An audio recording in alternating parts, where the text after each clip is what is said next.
there's the on-board view from Ivan Muller, who will hope, Tim, to be able to squeeze through between those two front row men. Yeah, the start is very difficult at Brands because there's a lot of slope on the grid, so the cars tend to slide down the hill, so making a good start is not easy here. Exactly. James showed you exactly what you were talking about there. Front wheel spun, front of the car went down towards the pit wall. Absolutely. They'll have a bit more temperature in them after a couple of laps to get some heat in them, but it's still a problem. So that's going to be tricky. And we've got Carl Breeze pulling off to the pit lane exit there. Well, it's not pit lane exit, but it's a little access road to the pits. And now he's got it going again. Now, has he been passed? He hasn't been passed. Oh, he's just been passed by the last car. Oh, he's pulling into the pit lane exit proper now. So poor Carl Breeze, these two Peugeots that were finished very much last minute for the first race, up and running for this second meeting, but it looks as though it's not going to be a good start for him on that one. Now then, let's just remind you of the lineup of the grid for this race then. Thompson and Neal on the front row. We've got Ivan Muller and Paul O'Neill on the second. Colin Turkington and Warren Hughes on the third. Then it's Alan Morrison and Gavin Piper, followed by Anthony Reid and Rob Collard. Keep an eye out for the second independent class runner, Rob Collard. Then it's Phil Bennett and Dan Eaves. Then it's David Leslie and James Kay. And at the back of the tourist should have been Carl Breeze, but we've just seen him pushed away. And then Luke Hines on pole for the production class. Bentwood, second in class. Then it's Paul Wallace. And let's take another quick look at that grid lineup. So there you are, front row Thompson and Neal, second row Muller and Paul O'Neill. 3 Vauxhalls in the top 4, and that is worrying for the other teams. MG's next up then with Turkington and Hughes, and then Morrison with the first independent runner, Gavin Piper, in his GA Motorsport car. Then we've got Anthony Reid, who is one to watch, starting from that far down, I have to say. Rob Collard, Phil Bennett and Dan Eaves. Eaves okay in his Peugeot 307. Then it's Leslie and James Kay in his Honda Civic Type R. Remember, that is a touring class car now, with Carl Breeze in trouble. Luke Hines, turning 21 years old this weekend, on pole for the production class ahead of Michael Bentwood and Paul Wallace. We gather Chris Ryan has a problem, and he looks like he'll be starting from the pit lane. And Jim Edwards, still in the Honda Accord. He will be getting a Peugeot 307 himself soon, but it's not yet ready. So Jim Edwards next up. And then at the back, we've got Alan Blanco and Tom Boardman. And Tom Boardman had problems yesterday, so had to... lost out really, had gearbox problems, so he's at the back of the production class, but that car looking pretty rapid in qualifying, and if they can get it all running well, then I think Boardman will have a chance to close up the gap. So cars coming around, they've had 2 green flag laps, and now they'll be bringing them onto the grid. Remember, both races now are from a standing start, so it's all about getting some traction through those front wheels for virtually all of the cars to try and get the run into paddock just right. Yes, here we go. It's difficult to get heat in the tyres, especially the rears, so we'll be watching out for cars sliding about a bit on this first lap, but so important to get a lap. Round 3 of the green flag MSA British Touring Car Championship about to get underway, and it's the Vauxhalls versus the Honda up front. James Thompson in car number 1, Matt Neal in car number 3 alongside.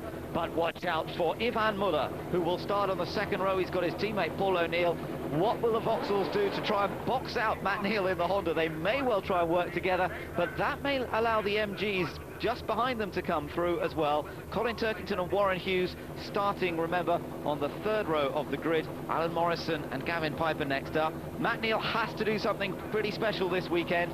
We're on board there with Anthony Reid, and that should be an exciting view. Ivan Muller and Anthony Reid are 2 onboard cameras, and there's Ivan Muller. And we're getting all set for the start of the race. 35 laps from the Brands Hatch Indy circuit. All set to go, and we're underway. And is Matt Neal going to get off the line? Well, then neither front row men are particularly quick, and it's a good start from Ivan Muller. Matt Neal does get just in front, but here comes Muller. Muller trying to go all the way around the outside into Paddock Hill Bend, but he can't quite do it.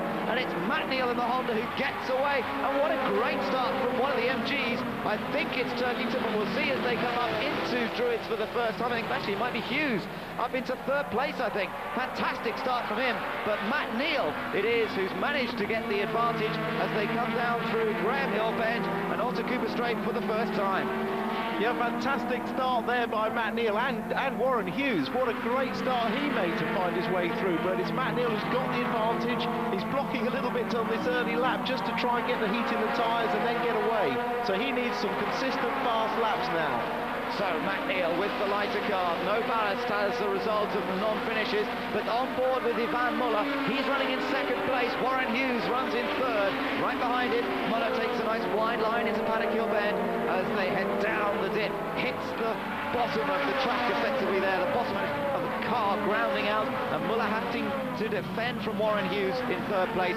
Then it's Thompson and O'Neill. Behind them is Rob Collard, so Collard is the leading independent. Yes, he's made a good start as well. Great battle in the independents, and Collard very keen to put one over on Piper here. So Rob Collard put a wheel over the grass at Graham Hill Bend, but gets away with it, and the lead group all close together. McNeil not pulling away quickly as yet, but remember, there's a long way to go in this race. Back on board with the man in second place as he chases McNeil. Third place for the MG of Hughes. Now this is on board with Anthony Reid, and he's got Alan Morrison and David Leslie just ahead of him. Reid did not get away well. He's down in 12th place. So Anthony Reid, plenty of work for him to do. And there he is in a gaggle of cars. Alan Morrison also trying to come through the order. Yeah, Matt's now got a little bit of air behind him, a little bit of breathing room. He can take the ideal line. He can choose where he wants to position the car on the track and get away. Muller will be pleased to have got ahead of Thompson at the start in the Battle of the Vauxhalls, but there's a long way to go in this race. So we're back on board with Anthony Reid, Alan Morrison and Anthony Reid, two of the harder, more aggressive racers, I would say, in the British Touring Car Championship, and they're right together on track. But, and they've got to watch out a little bit with the Proton of David Leslie, also another hard-charging racer. McNeil, as you say, Tim, definitely just beginning to break away a little bit, and this is where that lack of ballast is helping him. Yes, it's plan A is going according to plan for Matt at the moment. He's got a good line round this track. He's very quick here, and he'll be hoping everything works out and stays together, but I think the battle is going to be for second, third and fourth place. Well, don't forget, they will have to make pit stops, but they're not allowed to make that pit stop until we've got to at least lap number 14. There's some way to go until they make their first, and hopefully only, pit stop, but they have to make one pit stop to change 2 tyres. Battle for second then between the Frenchman Ivan Muller and Warren Hughes. But what of James Thompson, the man who won both races at Mondello? He leads the championship, but he did not get off the line very well, and Thompson currently running in 4th place. I think James will be reasonably happy with his position at the moment, knowing that there's a long way to go in this race and knowing that he does have the heaviest car there. But tyre management is going to be a key thing to this race. Will the team stop as soon as the pit stop window opens, or will they delay it? Don't forget, we're on the new Dunlop tyre this year. We have not had a race distance in the dry. Up the hill towards Druitt, and Warren Hughes has a little sort of sniff down the inside at Ivan Muller, but there's not enough space there, and the Frenchman holds on to his second place. The Geordie looking for any opportunity. Remember, Hughes was very quick here towards the end of last year, took a race win from pole position, and he wants to get MG's campaign back on track after a horrible time in Ireland. And Hughes there having a little think about it into clearways, but Muller keeps it tight enough on the line, doesn't give him any space. No, and there's action further back. Anthony Reid's managed to remove Alan Morrison's rear bumper. A surgical manoeuvre there, but I think he'd rather be in front. Let's take a look there. There we are. We're on board with Anthony Reid. Further up on the right, you can see Alan Morrison with no rear bumper. And here's David Leslie, and he's trying to get past Leslie into Paddock Hill Bend. And yeah, he's got him. He's got through safely. So that brings Reid up. Both Morrison and Reid now have got past David Leslie. Good move that into Paddock, a classic out-braking manoeuvre. David Leslie had made a good start, but that Proton really is a bit of a mobile chicane, and he's got his hands full. Well, it's the other Proton of Phil Bennett that they'll be closing up on next, but this is the battle for second place. Warren Hughes in the MG looking to try and find a way past Ivan Muller. Look at them almost touching as they come through clearways. Very close, but good clean driving from the two of them. Then it's James Thompson and Paul O'Neill in the identical Vauxhall Astra Coupes right behind. So Warren Hughes must be feeling a bit lonely here with Vauxhall ahead and behind, but he wants to try and find a way through if possible. McNeil really opening up that gap now, the gap up to 1.5 seconds as they came across the line. Yes, I'm very impressed with Rob Collard as well. He's hanging on to the tail of this group very impressively and leading the independence class and really going very well. Behind him, there's a big battle between Gavin Piper and Turkington for that last place. In the production class, Luke Hines is leading from Michael Bentwood, but they are very close together. It's quite a nice little battle going on between them as they continue around. But let's just concentrate for the moment on the battle for second around clearways they come. There's Rob Collard coming through, top independent runner. In 6th place overall, and in fact pulling away just a little bit from Colin Turkington, who's next up, and then he's got Gavin Piper, his main independent class rival, right behind. In fact, Piper might have a little go, I think, at getting past Turkington, as we look at Hughes versus Muller for 2nd place. Every single car now running over those curves on the exit of Brands at Paddock Hill Bend. Big compression in the dip there, really squeezes the air almost out of your lungs at the bottom there, but an inch or two wider and they'll be in the gravel. They've got to be careful, haven't they? But it's a great corner, one of the best corners in motorsports, and there is the battle in the production class, and I told you they were fairly close. Luke Hines in the Honda Civic Type R, the 21-year-old, up against Michael Benchwood in the BMW. Hines lost out in Mondello after a great qualifying performance, and he will not want to make a mistake now and allow Benchwood any room. Back to the leaders, and it's still Matt Neal in the Honda. Look at this battle for 4th, though. James Thompson versus Paul O'Neill, the 2 teammates. Now, I'm not sure that Paul, he had a little look down the inside. Remember, James Thompson's car a fair bit heavier than Paul O'Neill's. Well, Paul is a great friend of James as well, but he's through. He's got through on the inside. James has let him go. He's realised that he's quicker. I think that he would have been fairly respectful anyway, but James has let him go, and he'll just tag on behind and try and pull himself along. So there is Matt Neal then, as Warren Hughes comes up. Now this is on board with Anthony Reid, down in 11th place. We've got Alan Morrison just ahead of him still, and getting a bit out of shape as he comes through Surtees, and in fact he's got a car. He's got through, and Morrison's got through Bennett, and past Bennett, and Turkington lost out to Piper just at the same time, just ahead. Turkington, this is great stuff. Bennett just shutting the door on Anthony Reid as they come on to Brabham Straight. Yeah, there was contact there between Morrison and Turkington coming on the straight. They're 3 abreast. Oh, wow. Paddock. Fantastic, squeezing each other. Bennett just being sandwiched out there by the 2 MGs, but contact virtually on both sides. I think they've got away with it. And Anthony Reid now ahead of his teammate Colin Turkington. So both Morrison and Reid are on the charge. But Gavin Piper as well now has an opportunity to go chasing after his independent rival Rob Collard. So we've got some good battles opening up. There is indeed Rob Collard running very well at the moment, but can he hold on, because Gavin Piper will now try and close the gap up in the white Astra Coupe just a little way behind as the production class battle also continues. Yes, great competition here. Of course, front-wheel drive Honda, rear-wheel drive BMW, slightly different characteristics around the circuit. The front-wheel drive car's struggling a little bit for traction off clearways and Druids, and the BMW has certain advantages, but overall they're balancing out and they couldn't be more equal. It's great to see, isn't it? And only about 3 or 4 seconds off the pace of the tourists. It's not a huge difference around this Brands Hatch circuit as we concentrate on the battle for 2nd once again. And it is Mighty Muller, Ivan Muller, determined to gain some ground once again on James Thompson. Thompson outscored him at Mondello Park in Ireland. And Muller needs to get back on terms. That's the way he feels. Not far behind in the championship. A little bit of a LOX break there from Warren Hughes. Got to look after the tyres, because we're still a little way off coming into the pits for their their only pit stop. They've completed 10 laps now, 11 as Matt Neal goes over the line. They can't come in until lap number 14. No, they will start to run into back markers soon enough. They're starting to catch the tail end of the production cars, and this could play a factor. Opportunism is what every driver's looking for here. A little hesitation from the car in front.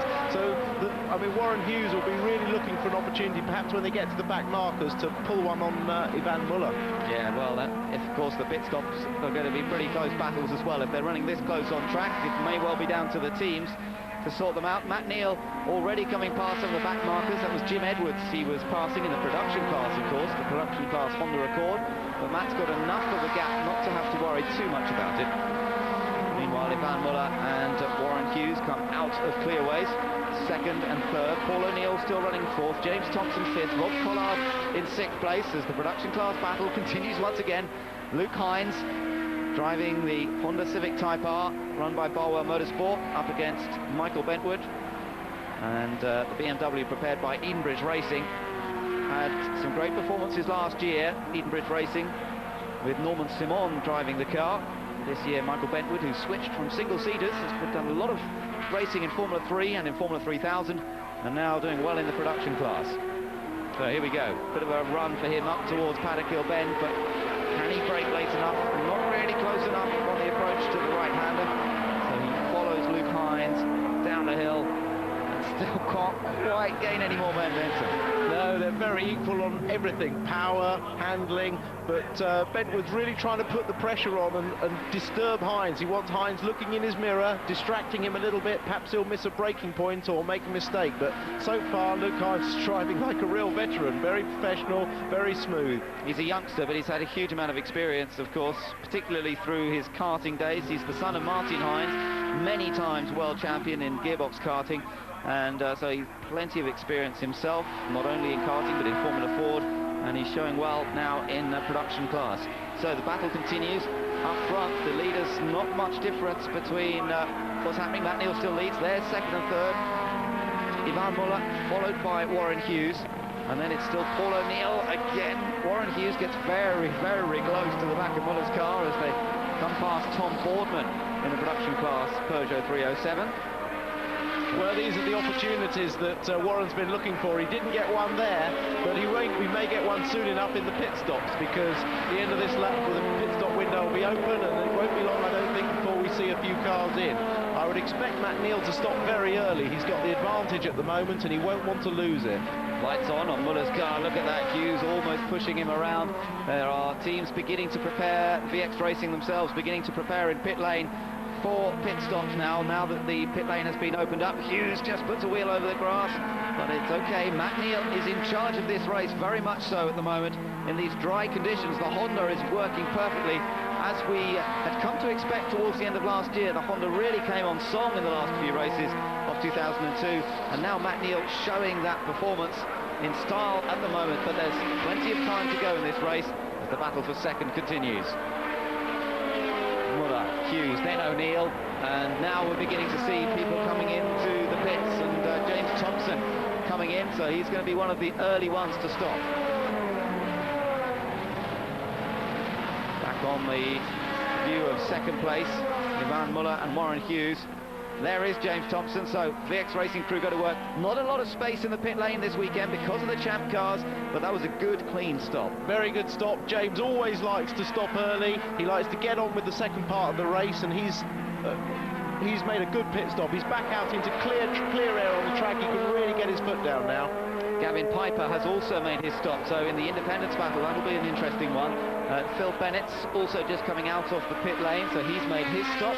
And in fact, you'll just see him, there he is, coming out in front by Matt Neal. That is our race leader, Matt Neal, just coming up to go past Phil Bennett and climb up the hill. Hopefully Bennett will probably allow him through up on the inside. Yes, he does, as we see Anthony Reid now in the pits for his pit stop.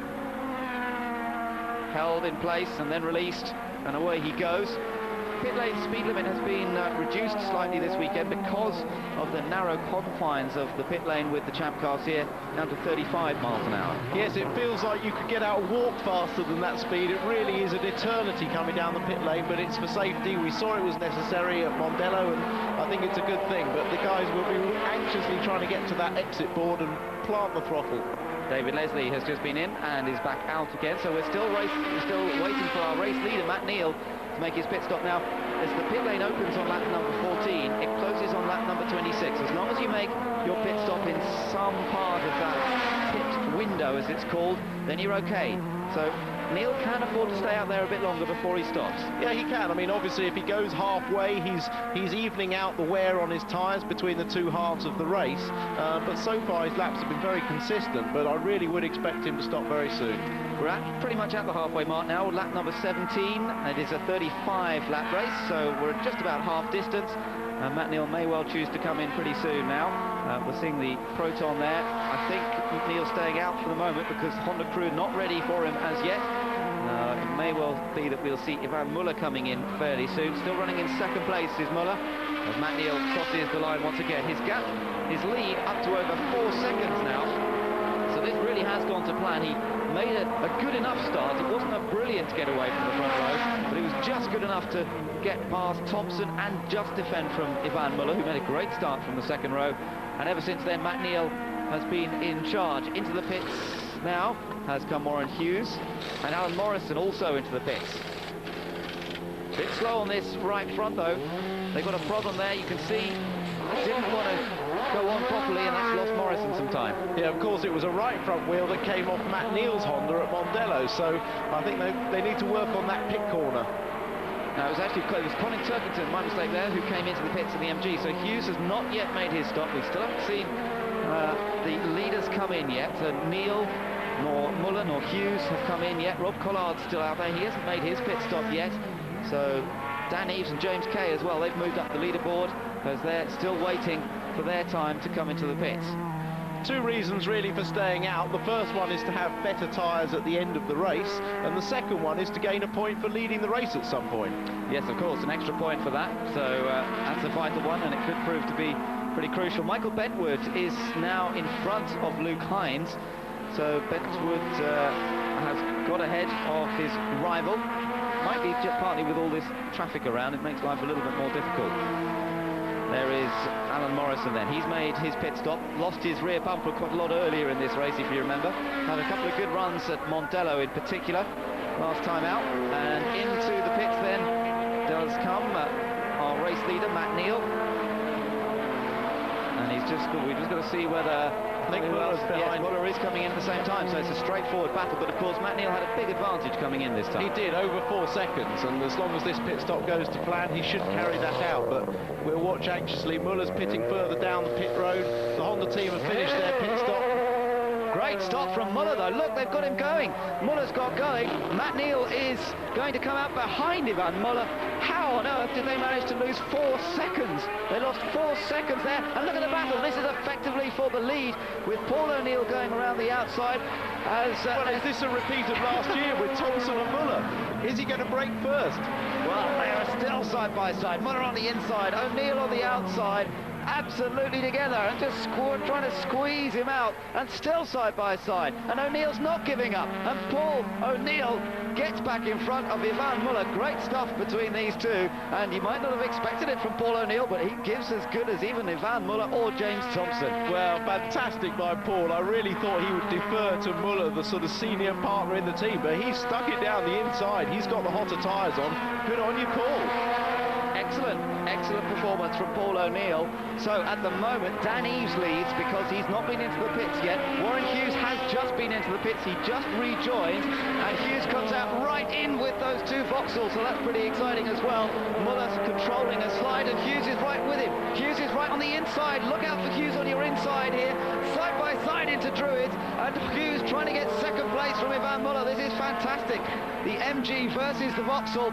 Now Muller's got the inside, a bit of nudging going on, and I don't think Hughes is now going to be able to retake it. No, that was a repeat of what happened with Paul O'Neill really, but in reverse, with Hughes on cold front tyres, struggling just for a little bit of grip, and Muller able to get past him. But him coming out of the pits did actually lose Muller a few seconds on Paul O'Neill. So Dan Eaves is our race leader because he's not yet stopped, but effectively our race leader is Paul O'Neill. Paul O'Neill running in second on the road at the moment, but he's made his pit stop. He's ahead of Ivan Muller and he's ahead of Warren Hughes.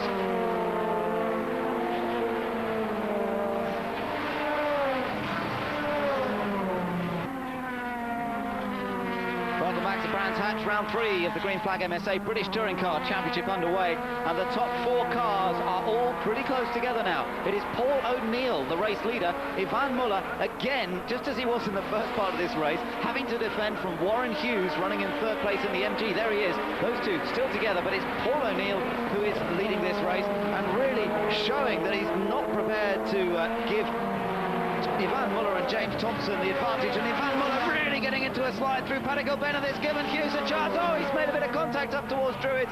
Muller busily trying to defend despite the fact that he'd made a mistake at Paddock. Yeah, Muller's under pressure now, and this is letting Paul O'Neill get away, and Matt Neal catch up. Matt Neal set the fastest lap of the race. In these cool conditions, it's the same speed as he qualified at, so Matt Neal is absolutely flying. So let's concentrate on this battle then, because Paul O'Neill really just holding on at the moment out front. He's managed to open up a little bit of a gap, but it is the battle between, look at the rear bumper now on Muller's car, that is definitely dangling a little bit as Warren Hughes comes up to the outside this time. Can he make a move on the outside of Paddock Hill Bend? No, he cuts back again to the inside. Not quite enough momentum. Muller very quick to cover the inside line. Muller goes straight across to the inside. He's not going to leave an inch of room there for Hughes to get up the inside. But of course, this is slowing them down massively. And he's dive by Hughes up the inside. Oh, I'm amazed that they got away with that. He tricked Muller there, and it looked as though Muller had fallen for it. But now Matt Neal's getting involved. Matt Neal's going for it into 30s. Not enough space. What a great battle this is for second place. And Paul O'Neill must be quite relieved to have opened up that little bit of a buffer zone. Well, Paul will be watching this in his mirrors and thinking, I must just keep my rhythm, I must just keep my rhythm. It's so hard round here. It's a very busy lap. There's a lot of gear changes, no time to relax. He's really got to just keep his head down. He's great battle in the second place still, though, into Paddock Hill Bend, and that bumper is not going to last much longer. That car of Muller's is sliding around. He's running 30 kilos of ballast, remember, so he's got to deal with that and cope with that. But for the moment, he's managing to fend off and hold second place, but Hughes are all over him. Matt Neal just in position as well. And just to remind you that Anthony Reid is then next up, followed by James Thompson. So Thompson still looking to score some points as this battle rages. Gavin Piper is now leading in the independent class. After the pit stops have been made, Piper is leading in the independence class, and Michael Beckwood is leading in the production class. But it's this battle up front that we need to concentrate on. Out of clear as they come. This will be to complete lap number 28 out of 35, and Hughes keeps the pressure on. Now he's got the inside line, but it leaves the door open. He's side by side, and they contact sideways. Oh, fantastic, but a bit too much. And Muller gets out of the gravel. Yeah, and Matt Neal. Yeah, Matt Neal's got up the inside now, refused. Well, that was formation ballet, the way they held those cars. Beautiful car control. Hughes just couldn't wait any longer. He had to have a go. He threw the car up the inside on the brakes, and that was inevitable, really. There was going to be contact. But Matt Neal just said, thank you very much. I'm through into second place. Well, Matt Neal, yes, certainly taking advantage of that. We're still trying to work out how Honda managed to lose a lot of time. In the pits, it was a poor stop from Honda and a brilliant stop for Vauxhall Racing to get Ivan Muller out. And Matt Neal lost a 4-second advantage that he built up in the early stages of this race, but he is now in second place. Let's take another look at this from the onboard view. Well, Muller's obviously, he's got Hughes on the inside, and he's now, there's contact, he's sideways, foot on the floor, through the gravel, and look at Matt Neal cheekily just getting up the inside there. Great stuff. That's real touring car racing at its best, and they all managed to survive it, but of course it's changed the order around. Oh, Hughes keeps finding himself in this position. He's still in third place and he's still stuck behind somebody, but instead of it being Muller, it's now Matt Neal, and they're right behind Rob Collard in the independence class Astra, so that's a pretty rapid car that they've got to try and lap at the same time. Yeah, I'm sure Rob will get out of the way, though. He's been back in the pits, and I'm sure he'll get out of the way and let them get on with their race. But, of course, this has dropped them even further back behind Paul O'Neill. Paul O'Neill leading this race and looking absolutely fantastic out front. Here's Matt Neal in the Honda in second, going past Rob Collard.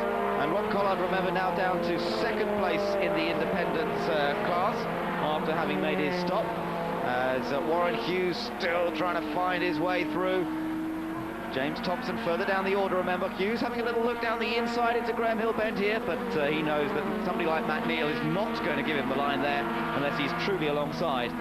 No, Matt's a hard racer, and he's trying to close that gap on Paul O'Neill while we see the remains of Muller's car going round. He's in danger of being underweight at the end of this if he sheds too much more bodywork. Yes, there's not much. Look at it, around that left rear wheel arch. It's a complete state, but it's still going. And here we are on board with Ivan Muller, perhaps determined for some revenge as he begins to close up again towards Warren Hughes. Paddock Hill Bend in wide. This is where they had their moment a few laps ago. Again, they run right over the exit curve on the exit off the corner. There's 4 laps to go now. And Warren Hughes desperately looking for a little chink in Matt Neal's armour here. But it's not going to happen down into Graham Hill Bend. No, it's not, and I mean, Matt Neal did stop a little bit later. He should have slightly better tyres at this stage in the race, but they seem very equal, and Hughes has driven an absolute brilliant race. He's been all over the back of the cars in front throughout the whole race. I've been very impressed. Yeah, it was a great start. He made off the line, probably the best start of anybody. Really got off the line superbly well, and this is exactly what MG need, of course. They're desperate to get some points on the board after the disasters in Ireland, and Hughes hopefully able to do that. Just lost a bit of time there, but not too bad. They're going past Luke Hines, who's now running second in the production class. He was involved in that huge battle with Michael Bentwood, but Bentwood does have the production class lead, and in fact, we'll see him in a moment, Bentwood being lapped by the leaders. There we are, there's Bentwood in the BMW. There is our race leader, Paul O'Neill. Yeah, Paul O'Neill just about to pass Michael Bentwood, who politely moves over. He's got a 3-second lead over Luke Hines, so he can afford to get out the way. And Paul O'Neill continues, but I can tell you his nerves will be a jangle. When he won his first ever touring car race at Alton Park last year, he was in floods of tears. And this will be his first victory for Vauxhall Works team. So it'll be a real feather in his cap if he makes it. And what a hard-earned victory too. He's worked hard for it throughout this race, and that way he fended off Ivan Muller when Muller came out of the pits was great stuff, really good, side-by-side challenging. Meanwhile, we're just taking a look here, that's Matt Neal running a little wide out of Paddock Hill Bend. I have to tell you, Matt Neal is catching him. It's only 1.2 seconds with 3 laps to go. It's very, very close. It is, you're right, Tim, absolutely right. Paul O'Neill, you said that he must be feeling nervous at this stage. Well, he can feel even more nervous because Matt Neal's bearing down on him, and Matt Neal will not want to give up this win. He had such a comfortable lead before the pit stops were made, lost all of that advantage, and now he's only got a couple of laps in which to try and do something about this. He's running out of time, in fact, here, but can he launch a major attack in the closing stages of this race? Paul O'Neill, still our race leader, and he's just on to the final lap now. So, can Matt Neal find something really special on this last lap? Or will Paul O'Neill fend him off all the way around the 1.2 miles? Well, Matt carried a huge amount of speed into Paddock. He is trying ever so hard. His real opportunity is going to be into clearways on the last lap, on the final corner, really. But if Paul O'Neill intervenes, it could be anyone's race right up to the flag. Back marker in the way. Yeah, that's Alan Blenko. I hope he keeps out of the way. Blue flags are waving furiously. Up the inside goes Paul O'Neill, no problem. Blenko does a fine job. Matt Neal's running out of time unless he launches an attack up into clear. And he has, he's trying to go to the inside. He's hit him. He's hit O'Neill, and he gets through. And Matt Neal has got through. It's on. Hughes is off. Hughes is off into the gravel. He's hit the barrier. Matt Neal is going to come through to win here at Brands Hatch after contact to the last corner. Matt Neal wins it in the Honda. Second place taken by Muller. Muller finishes ahead of Paul O'Neill, and coming through in fourth is Anthony Reid, because Warren Hughes is in the tyre barrier on the outside of clearways. There is Hughes' car, and he's done some damage to the front of that car. Now, whether he got caught out by what was going on, I think he might have been, and it just shot him off into the gravel on the outside. I didn't see what happened to Hughes. I was absolutely engrossed in the attack by Matt Neal. I thought it might come at that corner. He's a very hard racer. I think what he did was fair. He went for the gap, but it was ever so close. He just wanted to win, but poor old Warren Hughes.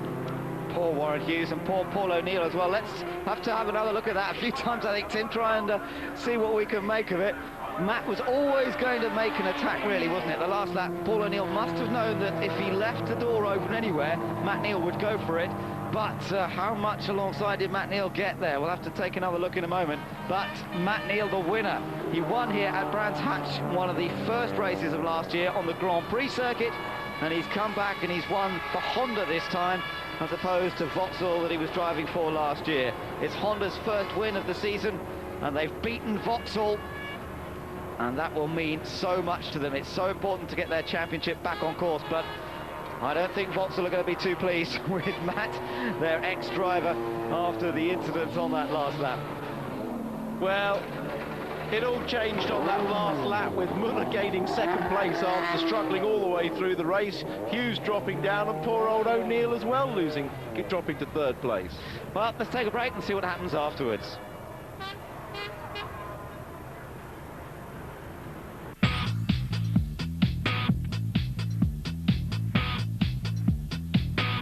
Race here after what could well be a very controversial last lap incident with Paul O'Neill, who was leading the race. Matt Neal closed up the gap. There is Paul, and Vicky is with him, so let's go straight down and join Vicky in the pit lane.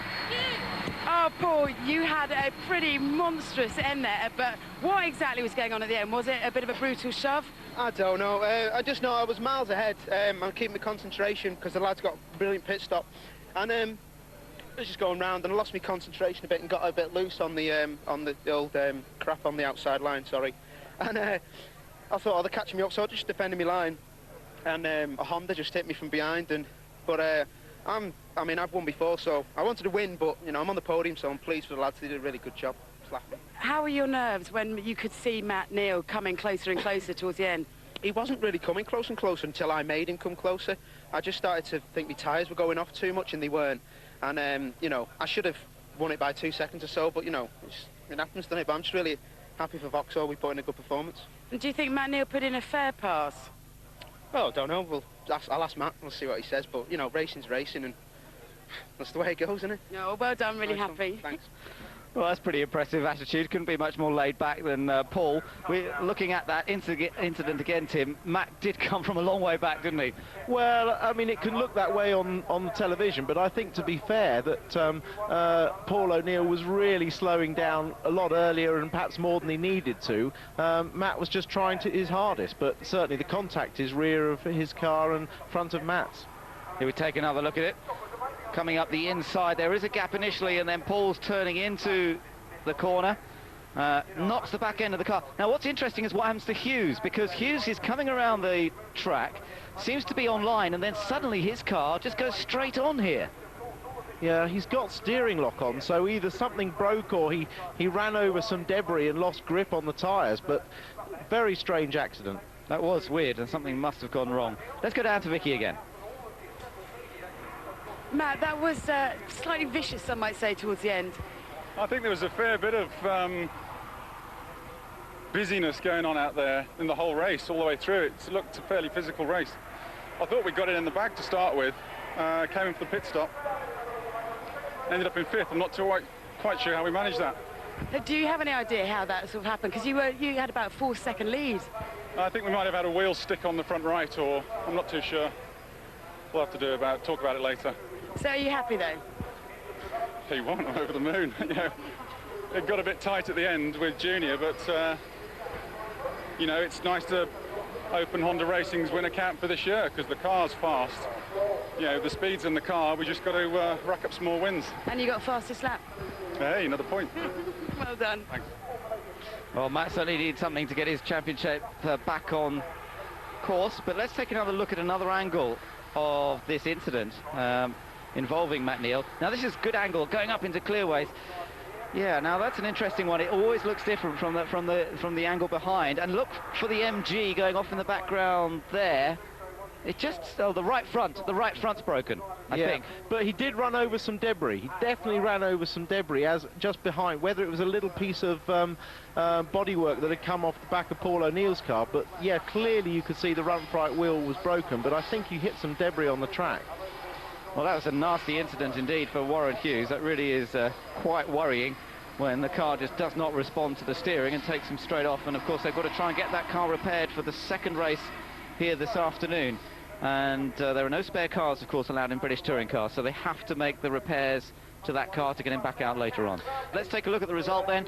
Matt Neal, the winner of round 3 of the championship, Ivan Muller second, Paul O'Neill third, and Anthony Reid coming up to 4th in the end, despite starting quite a long way down the grid. James Thompson 5th, ahead of Colin Turkington, Alan Morrison, and then Gavin Piper, who won in the independent class. David Leslie 9th, and Phil Bennett in 10th place, so the 2 Protons making it to the finish of the race.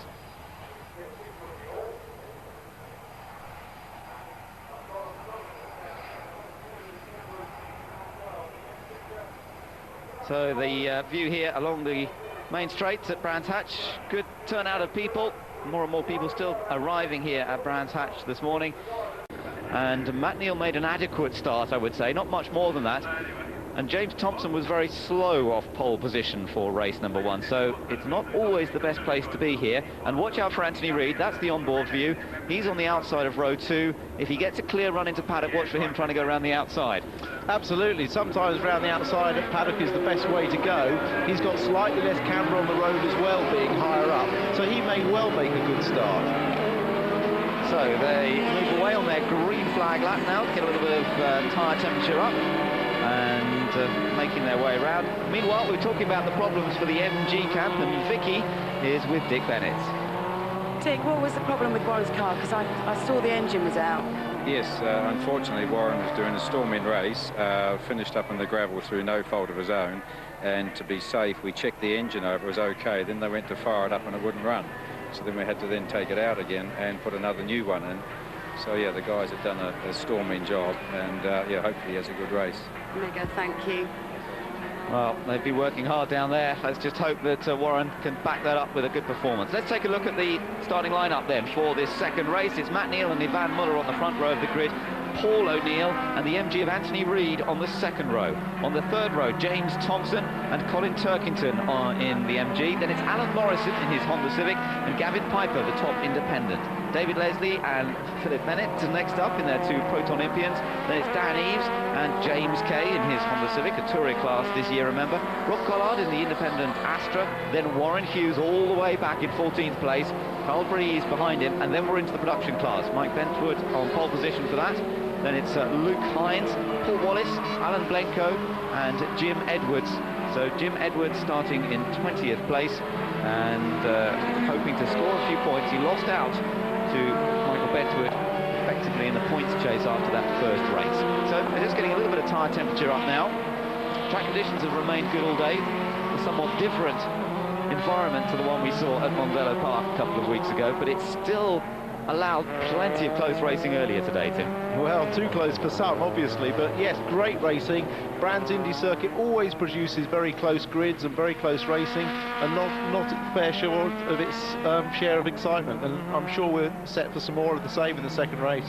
Quite a lot of weaving going on. You can see from onboard Ivan Muller a moment. They're quite aggressive trying to get some tyre temperature up. It's not a particularly abrasive circuit, so they try and get some tyre temperature up by weaving the car from side to side, loading up the tyres as much as possible. But although it's not a particularly abrasive track, Tim, it does build up a lot of heat as you go through a race because the tyres don't really get a rest. Yeah, and don't forget the first race was the first one on the Dunlop tyres this year in the dry, and I know all the drivers were very happy with the performance of the tyre. There didn't appear to be a lot of drop-off in the race, therefore meaning that they could make their pit stop really when they chose to do so. But it is important to get tyre temperature, and having had the experience of the first race under their belts, there may have been some changes that they've made just to pressures and little things to get ready for this second race. Well, as again they have a 35-lap race, they have to come into the pits somewhere between lap number 14 and lap number 26 in order to make a tyre change, to change two wheels, minimum two wheels, in that pit stop window between laps 14 and 26. So the car's in position almost. We've just got the tail enders of the grid to move into position. Matt Neal has to just wait pole position until everyone else is ready to go. Michael Bentwood a little slow to take his place on the grid. He is now just creeping into position alongside the Peugeot of Carl Breeze, but the front row is all about Matt Neal on pole position and Ivan Muller on that front row with him. The second row, remember, is Paul O'Neill and Anthony Reid, and the third row, James Thompson, and we've got to watch out for Colin Turkington alongside him. The lights go to green, and it's a great start from Ivan Muller. Muller makes a real rocket getaway. Matt Neal's on the grass then, as the front end of the car just washed down towards the pit wall. Matt Neal's being engulfed by the entire pack. Ivan Muller's got away with it, and Anthony Reid trying to go around the outside of Paddock Hill Bend, trying to take second place away from Paul O'Neill, but he's not sure he's going to do it. O'Neill holds the inside. Also coming through there, Alan Morrison. Matt Neal's right back, and we've got a car off into the gravel. It's Phil Bennett, who's gone off in the Proton right up to the tyre barrier on the outside. But what a good battle we've got going on here between the Hondas and the MGs. But it's the two Vauxhalls who've got away ahead. It's Ivan Muller ahead of Paul O'Neill. Yeah, it's a terrible start there, unfortunately, for Matt Neal. He just got too much wheel spin, and he nearly slid right into the pit wall. Yeah, it's amazing. He just slid right down the hill to exactly what you spoke about earlier on. But now he's in the battle here, and James Thompson is with him. It's Matt Neal versus James Thompson as Ivan Muller comes across the line. Phil Bennett is out of his car. He's fine, but the Proton looks a bit damaged as we're back with those Hondas and the battle with Thompson. Oh, and Muller! Oh, he's almost put it. It was O'Neill, actually. Sorry, it was O'Neill. Almost put it in the gravel trap on the exit of Paddock Hill Bend. Muller had just already gone through, and O'Neill nearly through, second place away. Anthony Reid running in third place. Then it's Colin Turkington in fourth, Alan Morrison in fifth, then Matt Neal and James Thompson absolutely together, and David Leslie's on the back of that little queue.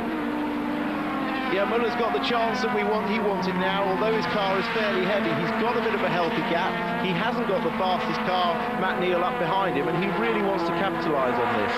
So, good opportunity this for Ivan Muller. Warren Hughes has got past a couple of people already. He's up to 12, got past both of the MGs.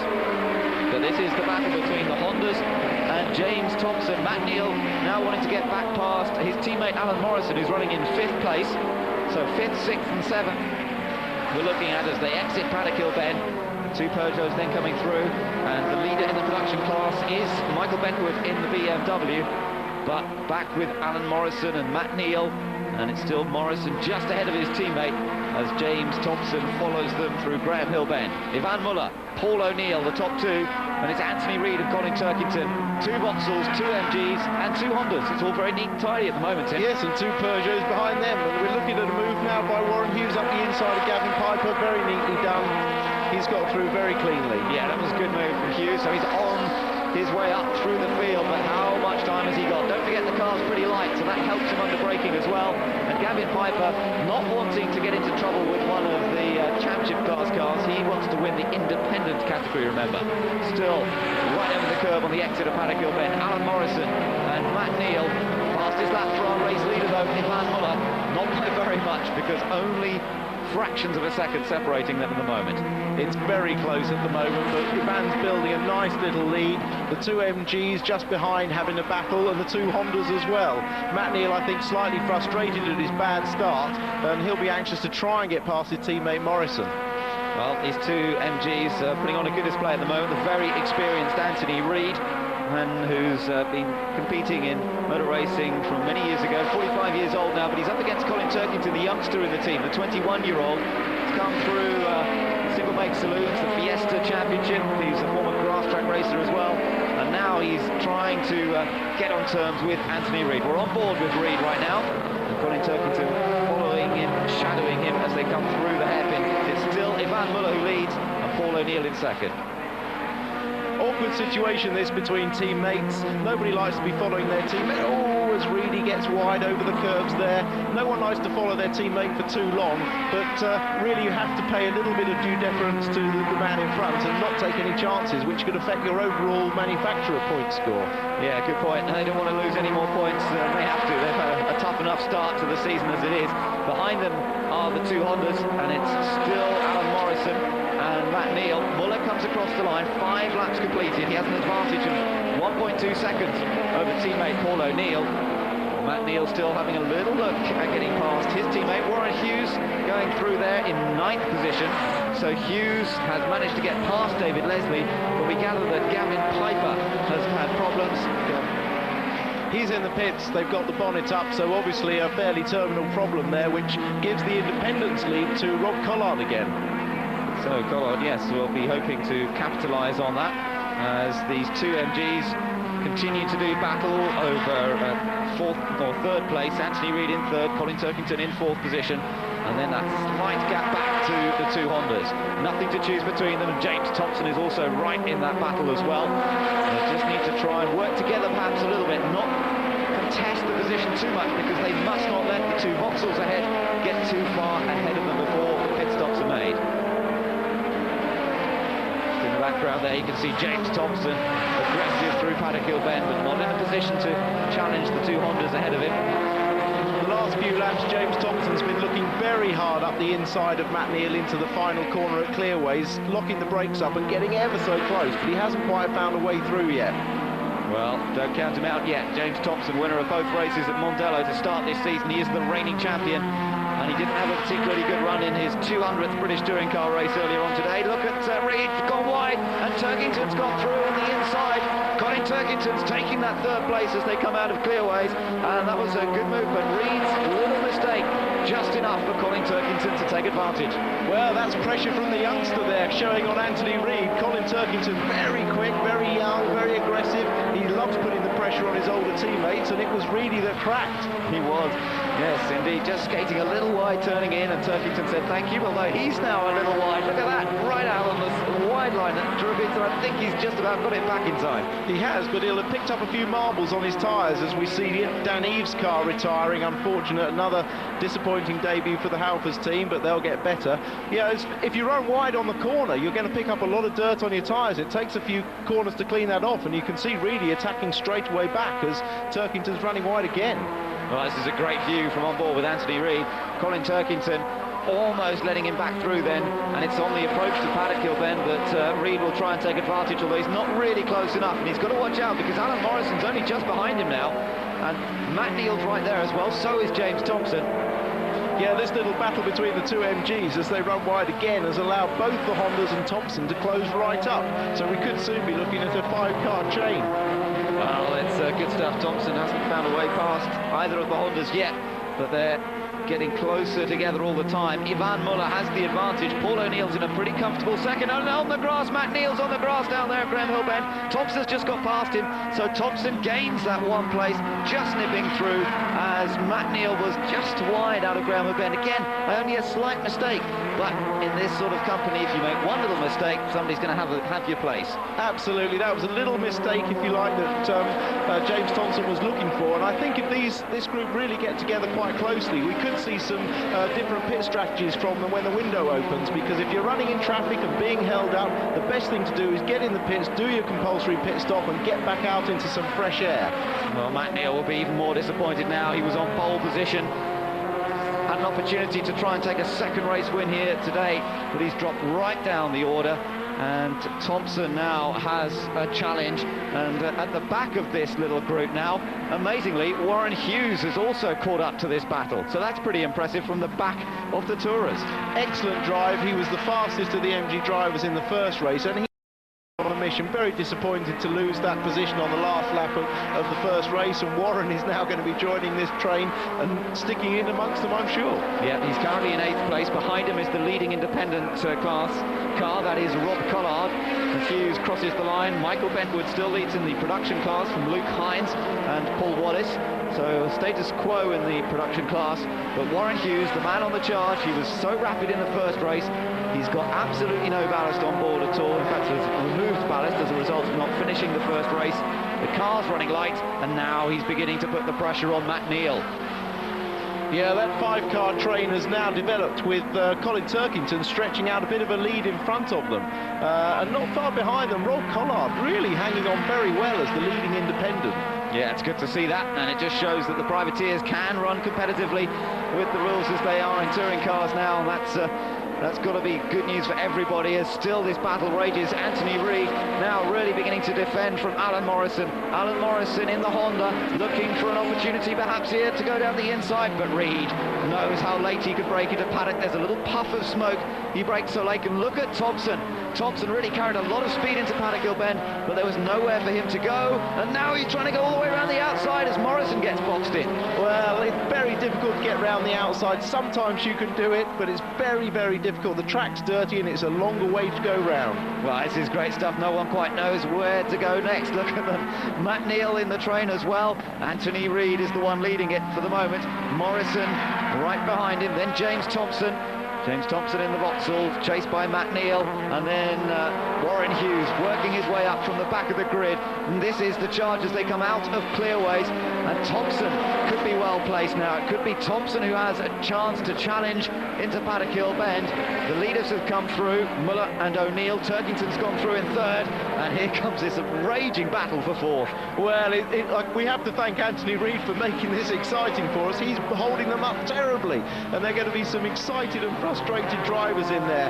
As pushing, that's Morrison getting a push from Thompson, and that allows Reedy to stretch out a little bit more. And in the background, Hughes is diving up the inside. Oh, and now Morrison's gone wide. Morrison's on the grass, and he's lost that place to Thompson. Exactly the same mistake that Matt Neal made a moment ago, and it's now Morrison that's done it, and that's allowed James Thompson, championship leader, to say thank you very much, boys, I'm through here. And now he's going chasing after Reid. And Matt Neal got through as well, so those positions reversed once again in the Hondas.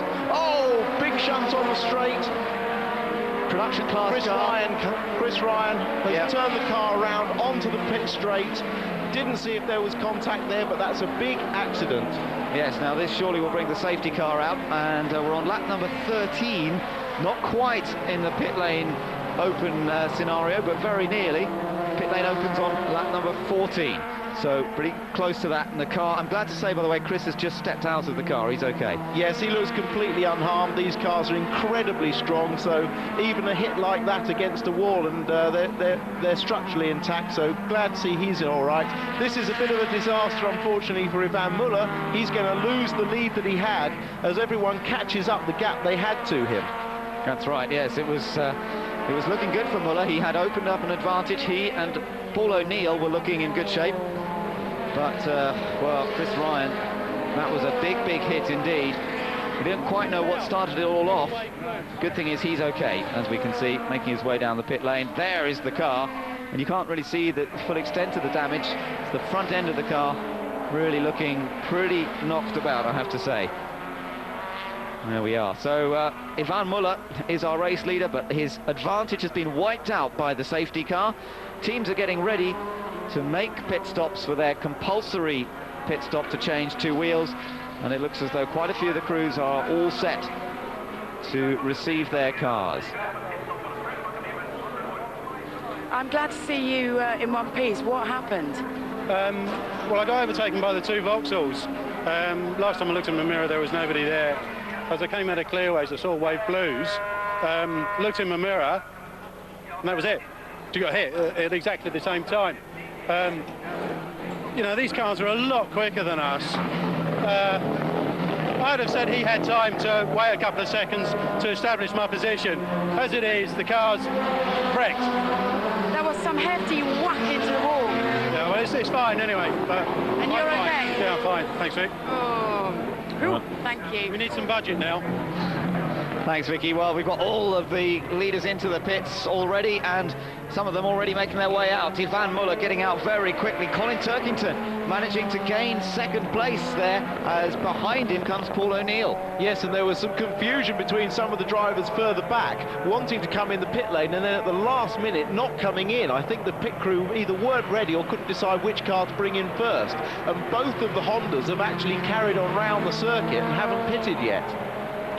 Well, that's an interesting one. I'm surprised they haven't been in yet, but pit lane is open.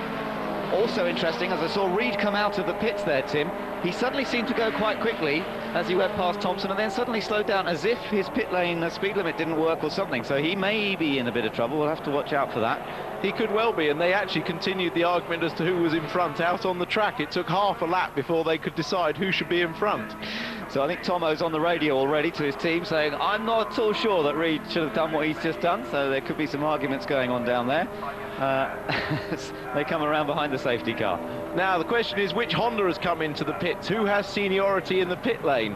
It's going to be Matt Neal that's in the pit lane, because this Chris Ryan's car is going to be moved in probably another lap, so will Morrison still be able to make his pit stop under the safety car? Oh, that's almost two cars almost colliding. That's Hughes and Matt Neal nearly coming together. Oh, and Hughes has suddenly stopped. Oh, because the light's on at the end of the pit lane. He's got a red light at the end of the pit lane, and now he's been allowed to go out there waiting for the crocodile of cars to come past. Now it looks as though he's stalled it. Matt Neal is stuck behind him. There's not a lot he can do. Now Hughes needs a push. Neal trying to go around the outside. Oh, this is horrible. Horrible for Matt Neal. Finally Hughes gets going, but it's Neal stalled now. Oh dear, oh dear. This is awful for Matt Neal. Well, I've never seen anything like that, ever. Never seen that. He must be absolutely seething, and if he's not lucky, he's going to lose out. If they can't get that car going quickly, he's going to lose a lap. It wouldn't have made it. Oh, he's got it going. Thank goodness for that. The safety car still coming through clearways. He has not lost the lap. He hasn't, but he's going to be absolutely stone last and stone livid as well. Well, we'll have to see what happens. Of course, Alan Morrison is just having a look at Alan Morrison, who's down there just now. Let's go down to Vicky in the pit lane. Gavin, what happened there? The drive shaft broke, and unfortunately it's a very important bit that makes the car go forward, so that's just retired out of the race quite early on. So big disappointment, because the team have done such a good job, and you know, we could have won another independence race, I think. So bit gutted, but you know, we'll go to Trucks and wanting another couple of wins. Lovely, thank you. No problem. Thanks, Vicky. Oh, bad luck to Gavin Piper. He does seem to have some of the bad luck, but he had a good performance earlier on today. Well, Alan Morrison has just been into the pits and has come back out, but Honda have really lost out on this, Tim. Why? I wonder why they didn't come in when everyone else came in, as you said. Well, it was definitely confusion. I saw both cars aiming to come in the pit lane and then suddenly diverting back onto the track at the last minute. So either they couldn't decide who could come in first, and they certainly couldn't obviously service both cars at once, unlike the VX Racing team, who serviced 2 cars at the same time. So really a mess up there by the Honda team, and that's put both cars at the back. So behind the safety car, we've got a lapped car. That is Jim Edwards in the production class car. But it means we now have Ivan Muller leading this race after after the only pit stops have been made. Muller leads, Turkington is second, and Paul O'Neill is third. So there's the lap car going through. There you can see Muller, then it's Turkington in the MG, O'Neill in the Vauxhall, then it's Anthony Reid in the MG, James Thompson in another Vauxhall, and then it's Michael Bentwood, because of course the production class cars do not have to make a pit stop.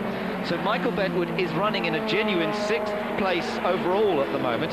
Pace car lights are off, so they will get restarted at the end of this lap, and Michael Bentwood is going to be he's in 6th place, leading the production class, and he's got a bit of a few cars between him and the next production class car, which is Luke Hines. Now, one issue we've got here, we've got Jim Edwards Jr. as the first car behind the safety car, and obviously his car, being a production car, is not as powerful as the touring cars behind it, but they're not allowed to pass him until they pass the start-finish line. So we need to watch carefully and see whether there's some bunching behind, or if anyone jumps the gun and passes him too early. Ivan Muller has backed it off a little bit. Now Jim Edwards goes, the pace car comes in, and they have to wait until they get to the line before they can actually go past. So Ivan Muller leads on the restart. He manages to sneak ahead of Jim Edwards, and he's chased by Colin Turkington, the youngster, now really sensing an opportunity here. He did not get a race start in Mondello, all sorts of bad luck, but now the youngster has got an opportunity to go chasing after the Frenchman Muller. Well, Muller timed that to perfection, didn't he? He just got the run on Jim Edwards, enough to pass him cleanly into paddock, but he's got a race on his hand. This young buck, Colin Turkington, he's not going to give up easily, and he hasn't won a touring car race yet, so he'll be really keen to do it. The field were very spread out on the restart. The safety car was going round at a very quick speed, and Matt Neal was some 11 seconds later than Ivan Muller crossing the start-finish line at the start of that lap. So they have got a bit spread out, as you say, but it's the battle up front that we're keeping an eye on at the moment. Ivan Muller versus Colin Turkington. Muller trying to get away a little bit, and then in 3rd place it's Paul O'Neill and Anthony Reid in 4th place, James Thompson in 5th. Then it's David Leslie in 6th place, with Michael Bentwood in the production car next up, and then we've got Carl Breeze and Warren Hughes. Hughes having lost out a lot. He was one of the last to come in on that safety car, and that's lost him a fair bit of ground. So poor old Warren Hughes going up and down like a yo-yo today, and he's got to do it all over again. There is Hughes, and he's got himself ahead of the Peugeot of Carl Breeze. He was behind him a second ago, so he's still on a charge, but he's got some production class cars to deal with, and indeed the leading independent class car of Rob Collard to find a way past. Well, 39 kilos, the weight difference between Colin Turkington's lightweight MG and Ivan Muller's slightly heavier Vauxhall. So this is perhaps a really good opportunity for Colin Turkington to stamp his authority on the situation and get his first win. Well, he's certainly aggressive, and in the background you could see Anthony Reid going on with his battle with James Thompson. There, look at that, 2 of them together. Anthony Reid on the right-hand side of the picture, and James Thompson now looking to find a way past. So far there isn't enough of a gap to squeeze his Astra Coupe through, but he's going to have a go, going towards Surtees. He's got the inside line, and he's managed to sneak through there, and Reid just does not seem to be able to hold them off today. No, Anthony was struggling in the first part of the race, and I thought maybe a fresh set of tyres on the front might help him, but he's still struggling just to maintain the pace. So Vauxhall showing better than expected perhaps here at Brands Hatch this weekend. It was expected to be an MG circuit. Well, it might still be, because Colin Turkington is in 2nd place. Great view from on board Anthony Reid's car. Look at this three-way battle that's going on a little further down the order. Matt Neal, that is, with Morrison just ahead of him, and Carl Breeze just behind, and Rob Collard there as well. Yeah, this is a good battle, and in fact we'll join us after the break.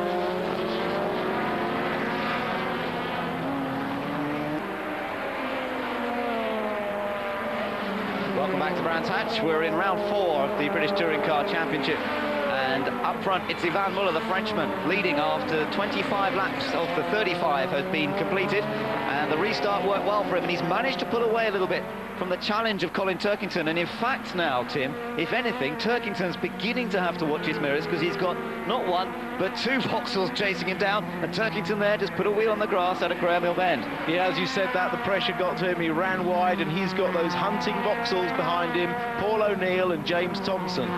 Battle between the independence class for the win is now between these two, Carl Breeze and James Kay, because just a moment ago we saw Rob Collard pull off to the side of the circuit, and that's great disappointment. He had a good opportunity here to add to his point score and add to his championship lead, but now it's between Carl Breeze and James Kay, both of whom have had very difficult starts to their season. Both could do with some decent points, and now they're challenging one another for that independent class win. But here's the battle for second, and as you can see, Turkington in the MG, perhaps as the tyres are getting more worn, I don't know, but the Vauxhall of Paul O'Neill definitely closing up. The Vauxhalls appear to be very good over the race distance on long runs. The MG slightly more erratic, but he's under pressure now, Colin Turkington, and this will really see how level-headed he can stay. Yes, this is going to be a tough one for him, because we've still got 9 laps to go, and behind him he's got Paul O'Neill. He's also got reigning champion James Thompson, and Thompson knows that Yvan Muller's got the opportunity to win this race and open up a championship lead. To see this little seesaw battle between them go the way of the Frenchman if it stays the way it is. Reliability, of course, is a major factor. O'Neill just putting a wheel up on the curb at Paddock Hill Bend, flicks the back end of the car out slightly, but he controls it well. But these two really are showing James Thompson that it's a good battle opening up before him. In fact, Thompson might just play it a little cautiously to see what happens ahead. Well, as we've seen, anything can happen in touring car racing, and James Thompson is the most experienced of this trio. As we look at Carl Breeze defending his independence lead very vigorously. Carl's been putting in some quick laps. He's had a disastrous start to the season, but the Halfords car looks to be running reliably, and he'll be very pleased if he can get an independence win. Now, if you're wondering what's happened to the Hondas, let me tell you, they're still both running. They're running absolutely together down in 8th and 9th places for Alan Morrison and Matt Neal, but they're not really featuring as a result of their pit strategy. Some laps ago, they really did not call it well at all. Look at O'Neill, very crossed up through Paddock Hill Bend, but he keeps his foot in and stays close to the wheel tracks of Colin Turkington. James Thompson's there as well. Just 7 laps to go now, and Turkington's got his work cut out to keep these two behind him. Well, that 7 laps will feel like an eternity to Colin Turkington. He wishes the flag would come out now. James Thompson will be desperate to try and get through past his teammate and claim at least 3rd place in a place on the podium, and he'd really like 2nd. Yeah, it makes a big difference in the early stages of this championship. Thompson very aware that it would be silly to throw it away with too aggressive a challenge, but nonetheless he needs to score some points as Muller looks comfortable. There is Muller going through the picture, and his gap up to 3.9 seconds, so very healthy advantage indeed. 2nd place for Colin Turkington, then Paul O'Neill and James Thompson. But still, it's a little bit of stalemate, but surely somebody's going to have a bit of a go in a moment. Turkington turns in quite deeply to Druids, but there's no chance for O'Neill to take advantage of that. Turkington so far driving very nicely, apart from this corner, Graham Hill, where he's been consistently running wide. That lap he does it nicely, but he isn't having to defend his lines too hard. He's actually managing to maintain the racing line, and just his pace is keeping him in front of the Vauxhalls. But as the race goes on, he'll get a bit more anxious, he'll start defending, and that's when the action can happen. So, O'Neill follows him, keeps the pressure on. It's still Yvan Muller who leads this race, and VX Racing are looking in great shape once again here today. They lost the first race this afternoon on the last lap to Honda, but it's certainly not going Honda's way in this race, with Alan Morrison down in 8th place, Matt Neal down in 9th place. A little bit of a run there from Paul O'Neill, but again Turkington breaks plenty late into Druids, and there's no opportunity to go through. Our leader in the independence class is now James Kay, who's managed to get past Carl Breeze, and this a moment ago of the 2 Hondas involved in their own little battle. Matt Neal getting past Alan Morrison, so now Matt Neal's come up to 8th place. Matt Neal desperate to try and make up for a disastrous race from his point of view. Started off badly, if you remember, with that big wheel spin off the line, and it's just gone from bad to worse, and all he can really salvage is beating his teammate. So Turkington has to watch out for some traffic ahead. That is Jim Edwards in the production class Honda Accord, the team Varta entry, and he'll be out in a Peugeot 307 soon when they get the second car finished.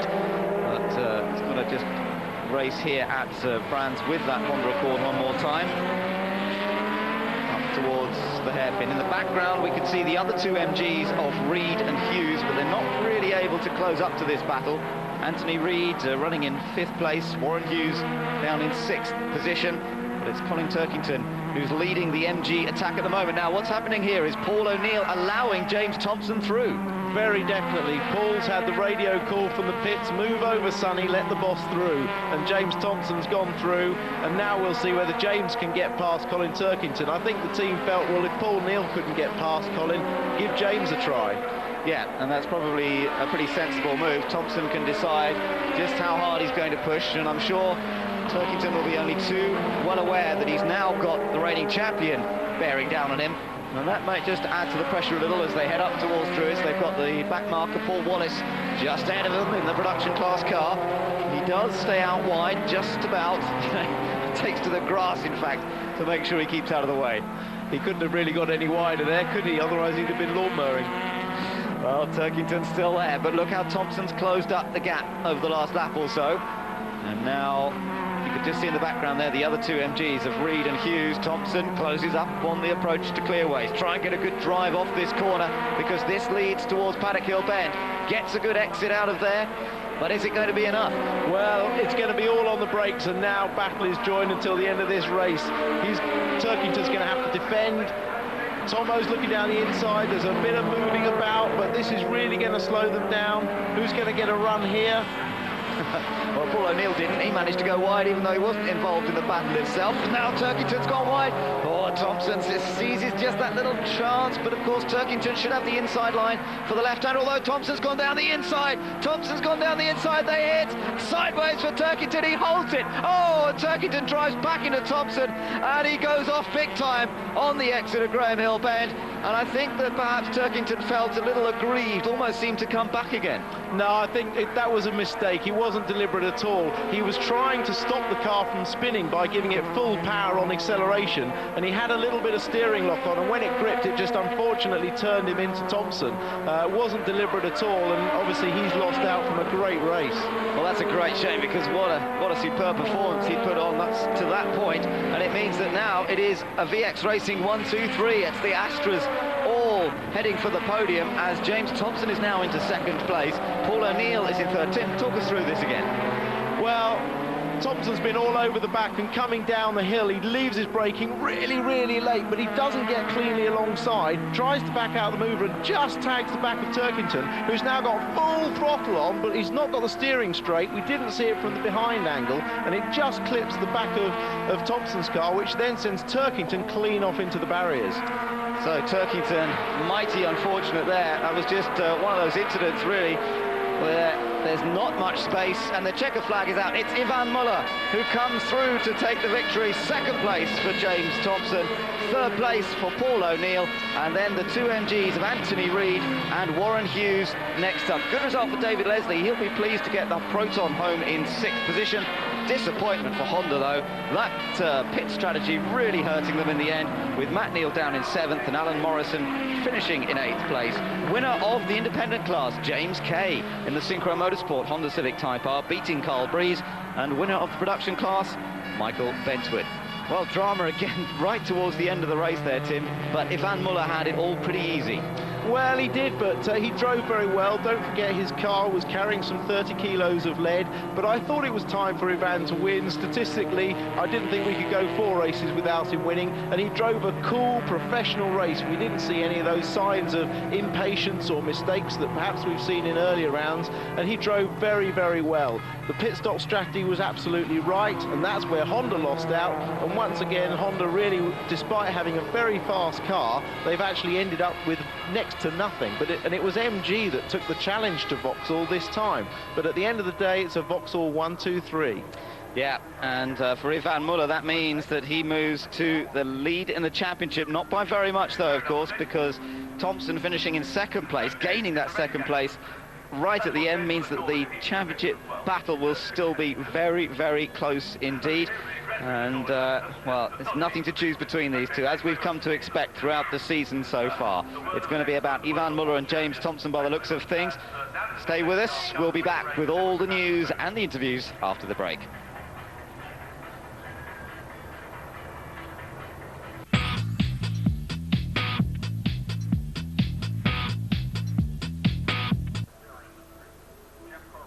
Welcome back to Brands Hatch after a couple of fraught British touring car races here this afternoon.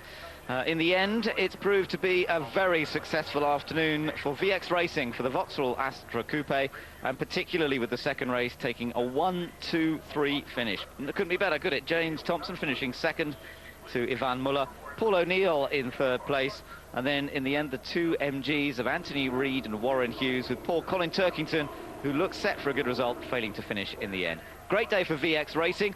Let's hear now from Ian Harrison, who's with Vicky. Ian, fantastic day, 1, 2, 3. Yeah, doesn't get any better than that. There's a little bit of an incident on the last few laps, but yeah, pretty pleased with that. Disappointment in the first race, but made up for it. What were your thoughts on James's move there with Turkington? Well, we've seen it before, really. It was very similar moves, and it seems to be okay to do it. I don't think it was a big issue, really. But unfortunately, it looks like Colin may have had a bit of a tank slapper on, and he's come back into James and speared off, unfortunately. So that was a bit of a shame. But yeah, apart from that, I thought it was okay. What were your thoughts on the pit stops? Well, VX Racing, we've got a bit of a handle on this at the moment. We're not quite sure why or how, but we seem to manage to do it. I don't think we're better than the others in terms of being cleverer, but sometimes it just seems to fall for us. And today, as well as Mondello Park, we just ended up coming out in front. Lovely, well done. Thank you very much. Yeah, thank you. Thank you. Thanks, Vicky. Well, good work from Triple Eight, and I think understating it a little bit there, because they do work hard on making sure that they work those pit stops effectively, and their pit work has been absolutely superb. And it just shows you that the other teams don't only have to build a car that's faster, Tim, they have to come up with some pretty good teamwork as well. They do. It's all about communication and strategy, and VX Racing just seem to be at the moment the ones that have got it right, but Honda seem to need to work on their strategy. MG pleased to at least have got a couple of cars to the finish quite competitively and shown good pace this weekend. But once again, it was VX Racing dominating, and Ivan Muller looking very classy. So Ivan Muller the winner here at Brands Hatch in the second race, and plenty of incident. Let's take a look back at what happened in that incident. This was James Thompson versus Colin Turkington in the battle for second place.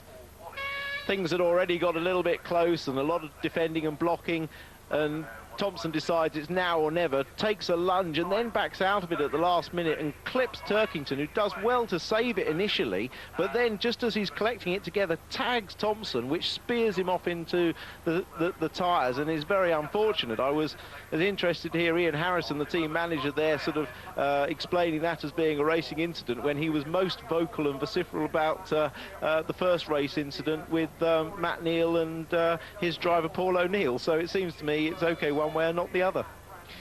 Well, a quick look through there. David Leslie, Matt Neal, Alan Morrison, James Kay and Carl Breeze rounding out the top 10.